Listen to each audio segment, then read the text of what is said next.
ফিলিস্তিনে যেতে চাই, ফিলিস্তিনে যেতে চাই, ফিলিস্তিনে যেতে চাই। ইসরায়েলের কত বুলেট আমরা দেখতে চাই, ইসরায়েল কত হত্যা করতে পারে আমরা দেখতে চাই।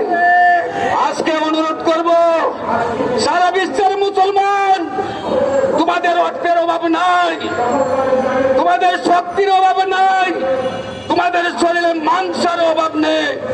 অভাবটা কিসে? আজকে ঐক্য হয়ে দেখো, সকল ইহুদি নাসারা ধ্বংস হয়ে যাবে। আল্লাহ কুরআনে ঘোষণা দিয়েছে ইহুদি নাসারা তোমাদের বন্ধু হতে পারে না, তারা সুযোগ পাইলে তোমাদের ক্ষতি হবে।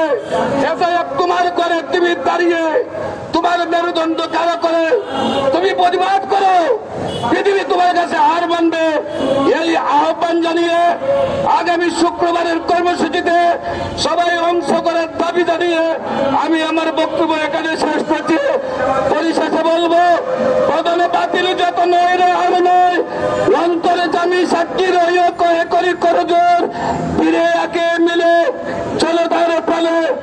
বাংলাদেশ ইসলামী ছাত্র সেনারা যারা আছে এই কালে, বাংলাদেশ ইসলামী যুব সেনার যারা আছে এই কালে, বাংলাদেশ ইসলামী পঞ্চায়েত যারা আছে এই কালে, আহলে সুন্নাতুল জামাতের যারা আছে এই কালে, হযরত আলীর মতো ইমানে শক্তি দান করে তাদেরকে সবাই বলি আমিন। আসসালামু আলাইকুম।